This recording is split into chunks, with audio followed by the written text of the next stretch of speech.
Kita pikir mereka lucu, tapi kenyataannya mereka bertahan di tempat paling kejam di bumi, tanpa perlindungan, tanpa makanan, tanpa kepastian, dan mereka tetap bertahan.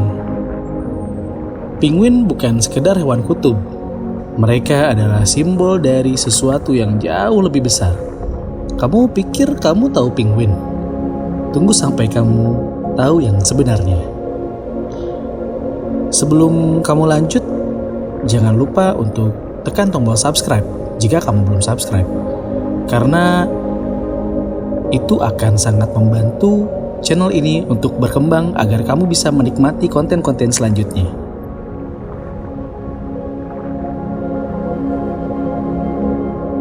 Kita tumbuh besar dengan satu pemahaman sederhana, burung itu terbang. Tapi penguin justru lahir untuk menentang logika itu. Mereka adalah burung yang melepaskan langit dan memilih laut.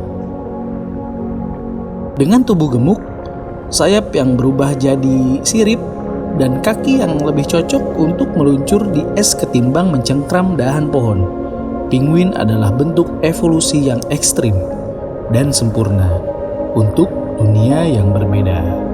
Samudra. Mereka bukan burung gagal. Mereka adalah bukti bahwa ada cara lain untuk menjadi unggul.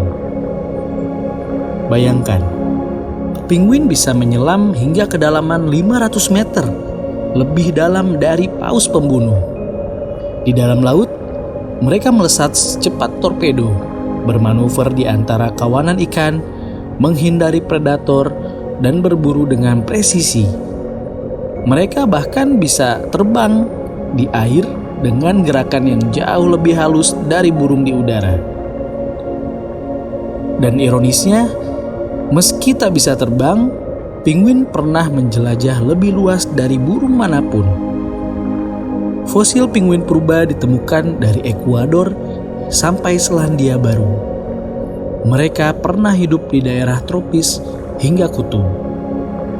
Di balik tubuh lucunya, mereka adalah penjelajah samudra sejati.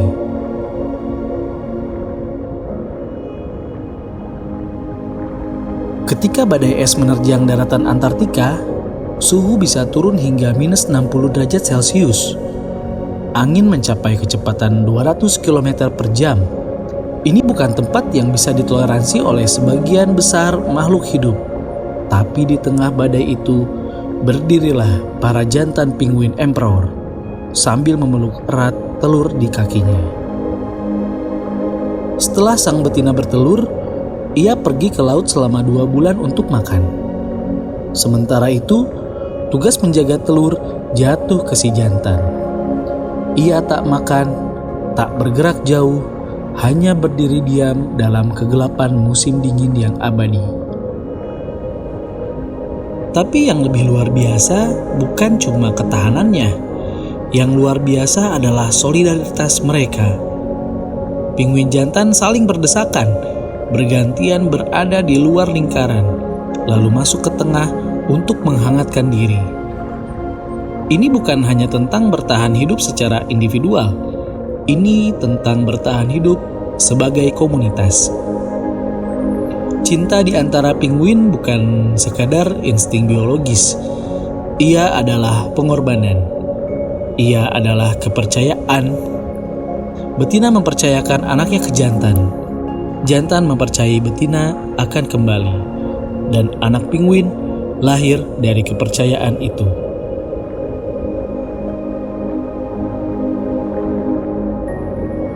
Penguin hidup dalam koloni berjumlah ribuan.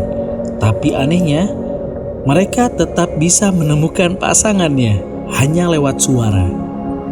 Masing-masing penguin punya suara unik seperti sidik jari manusia. Dan dalam kebisingan es dan gemuruh laut, mereka memanggil satu sama lain. Namun suara bukan satu-satunya bahasa mereka. Penguin juga bicara dengan tubuh, gerakan kepala, goyangan sirip, bahkan membungkuk, semuanya punya makna. Dari menunjukkan ketertarikan, mengusir pesaing, hingga menyapa anak mereka. Lebih dalam lagi, komunikasi penguin tak hanya untuk sesama spesies. Dalam beberapa kasus, mereka mengubah perilaku mereka saat ada manusia. Mereka bisa jadi lebih tenang atau sebaliknya, lebih defensif. Ini menunjukkan tingkat kesadaran sosial yang tak kita sangka ada pada makhluk yang tampak sederhana. Dan yang menarik, penguin tak punya ekspresi wajah seperti mamalia, tapi kita tetap bisa merasakan apa yang mereka rasakan dari cara mereka berdiri, berjalan, atau berinteraksi. Bahasa penguin bukan tentang kata, tapi tentang gerak, tentang kehadiran, tentang rasa.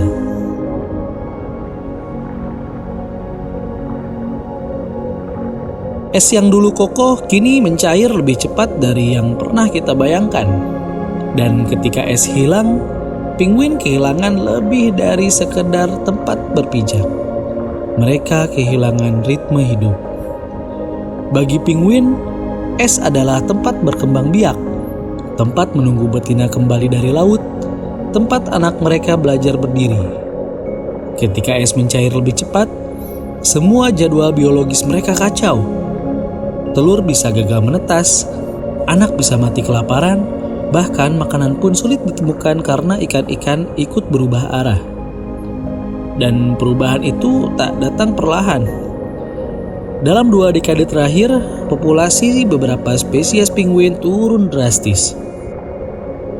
Penguin Adelaide misalnya, kehilangan lebih dari 80% koloninya di beberapa wilayah karena perubahan iklim. Tapi yang lebih memilukan, mereka tak punya tempat lain untuk pergi. Mereka sudah hidup di ujung dunia.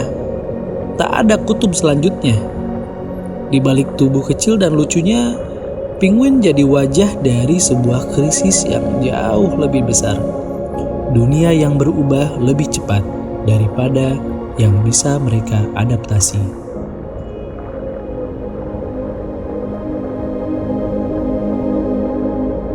Kita menyukai penguin karena mereka lucu, cara mereka berjalan, berguling, berenang.